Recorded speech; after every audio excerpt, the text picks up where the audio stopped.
So how do we do it? There's two big ideas that I lead with in this book, I Love This Place, that I want to share with you today. The first one is, I can add value by growing myself as a leader. I told you already, what I had to do was get in touch with the leader that my students needed me to be. I read 360 Degree Leader. That was just the beginning. I read so many books on leadership. And I started adding value to my students, to my program, to the reputation of the band that I was leading by growing myself as a leader. But the real magic happens with that second big idea. I can amplify that value by growing others as leaders. I'll get to that in a second. Let's start with the first one. Growing yourself as a leader. What I've learned through my own experiences is that there's a type of balanced, almost paradoxical leadership that really works when we're seeking to build strong culture. And that is, we need tough and tender leaders. It doesn't go together, like I said, it's a paradox. But when you think about the greatest leaders, the greatest teachers, the greatest people that you've ever been around, I bet you would say they were both tough and tender. They were tender with you because they wanted to form a connection. They were tough on you because they wanted you to grow. They were tender with you because they spent time listening. They were tough because they challenged you to do better. We need tough and tender leaders. And when you think about being tough or tender, you probably look at that and go, well, I'm a little bit more tough and a lot less tender, or vice versa. Guilty as charged, I was too tender at times. But when you look at this chart that I've made here and what you get with toughness and tenderness, understanding that you can turn them up and down, and what we're looking for is balance. But if you're neither tough nor tender, you're not interested in people, and you don't have very high standards, what you end up with is being the invisible leader. Right? None of you are invisible leaders because you showed up to a webinar here at the end of the semester to learn about leadership. But if you know someone who's an invisible leader, perhaps they are burned out. They've been here too long. They blame everybody else for their issues. You know, these kids these days, or you know what, I'm just counting the days to retirement. The invisible leader, they end up only with disengagement. We do not want to engage. In fact, we can't wait to ignore those invisible leaders because they're not interested in me, and they're not interested in our growth. None of you are invisible leaders. Let's move on. Let's say high dose of toughness. Like, you're all about the standards. Let's do this exactly this way. I want results. I would call that the drill sergeant leader. All toughness, no tenderness, where you're just all about getting things done my way or the highway. If you'll just do it like this, everything will get done the way I want it to be done, right? We all know those people. Drill sergeant leadership leads to rebellion. Another way to say that is that rules without relationships, all you get is rebellion. When you see yourself as, I am super tough, I'm not interested in anything else, it works for a while because things are getting done. But when a better deal comes along, people will rebel. And maybe not to your face, but they start to rebel silently as they walk away to find a new place to be. But what about that leader that's all tender, right? They're all about making exceptions, being friends, getting likes. I want you to like me. I want you to love me. I want you to feel like that I love you too, right? I would call them the cotton candy leader. We've all had cotton candy before. It's all good at first, and then you end up with a sticky, over-sugary mess, and you're like, I don't want any more of this. This is too much, right? Cotton candy leadership is all about being a friend. Cotton candy leadership cares nothing about results, but only about being liked, right? Cotton candy leadership leads to entitlement. If we sit around just trying to figure out how we can get people to like us, we make exceptions, we extend deadlines, I want you to like me, I want you to like me, we end up with entitlement. Because eventually you're going to have to hold somebody accountable, and they're going to get upset with you. I thought you said everything was fine. I thought you said you were my friend. Of course we want to be their friend. Of course we want them to like us. Of course we want them to know that we love them. But too much tenderness leads to entitlement, being a cotton candy leader. What I'm arguing for today is that we leaders, you leaders, need to become tough and tender leaders. Balancing toughness and tenderness, turning knobs and dials as needed. Tough and tender leadership leads to respect. I know you care for me, and I know you care about my growth. I know you won't leave me behind, and I know you won't leave me where I am. You have high standards for the people you're leading, and you have high levels of connection with the people that you're leading, because they need you to balance caring and accountability, because caring and accountability are two sides of the same coin. Sometimes we as leaders, we back off on accountability because we're worried about what people will think.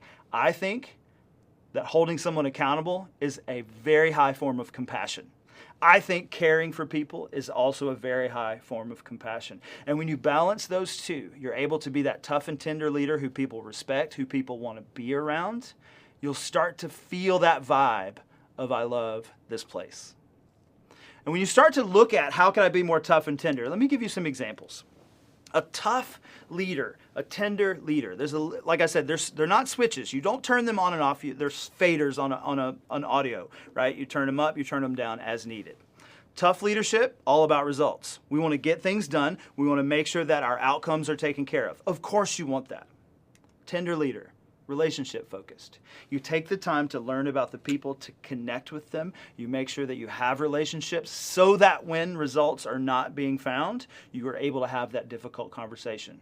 Great leaders are both. Tough leadership is all about the big picture. Where are we going to be at the end of the year? Are we going to be in 2 years, in 3 years, in 5 years? Of course you have that plan. As a music educator, we would pass out the music and I would already know what I want it to sound like 3, 4, 5 months from now, but we got to get started. And so while the big picture was in mind, the daily connection was necessary. How could I connect with the people I was leading daily to get feedback, to check in on them, to make sure they have what they need to resource them, at the same time referencing the big picture so I knew that we were getting to where we needed to be. Tough leadership, all about outcomes, right? Tender leadership, all about inputs. Think of outcomes as the cake and inputs as the ingredients, right? We want a great cake, but we also need great ingredients. So as a tough leader, I knew the outcomes I wanted, and I was going to hold us to those standards. As a tender leader, I knew what ingredients that we had to put in there every day, and some of those were caring, some of those were, you know what, let's just talk for a minute and make sure we're all on the same page.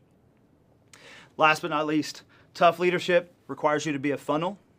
Tender leadership requires you to be a filter.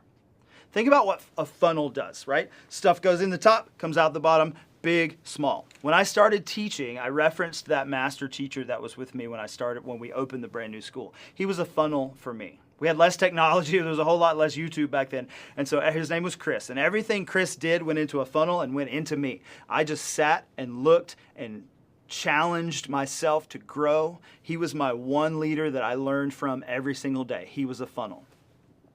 When I started becoming a teacher of more influence of more years, and I had younger assistants of my own, I realized that funnel leadership did not work for them.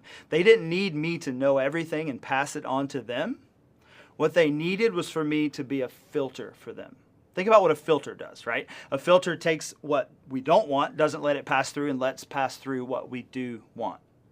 In today's day and age, our students and the people we lead don't need as much information as they used to because they can get it from a whole bunch of different sources.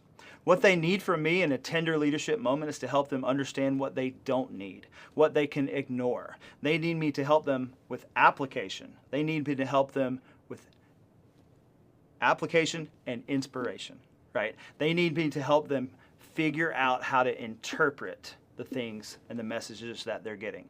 So sometimes I got to be a funnel. Here's what we're doing and here's how we're going to do it. Sometimes I need to be a filter. Ignore that. You got this, you can do it. And again, being a tough and tender leader, when you get that respect, when you start building that culture, you start turning the dials. They need more toughness today. They need more tenderness today. We're looking for balance. So in the book, I hope you get it one day when it comes out in March. It comes out on St. Patrick's Day, by the way. I did choose that, of course. When you get into the book and you're like, how do I become a tough and tender leader? I give you a framework by which you can do that called Good Things Come to Those Who Hustle.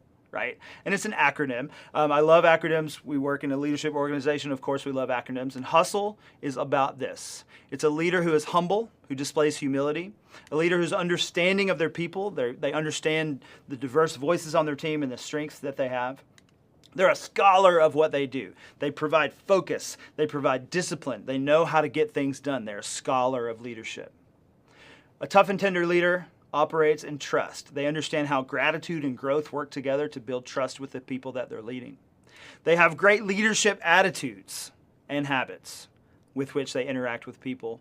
And last, a tough and tender leader is concerned with excellence, right? They show up, they get things done, and they pass that on to other people. Now, I don't have enough time to share all of this with you today, But when you get your hands on this book, I Love This Place, and you're like, I want to be a tough and tender leader, each of these chapters lays out exactly how you can do that, strategies that you can practice, questions you can go through with your teams. But when you look at those things on the screen, what you see is a balance of toughness and tenderness that every leader who you've ever been a part of, who you thought was great, that you respected, I bet displayed each of these in some form or fashion.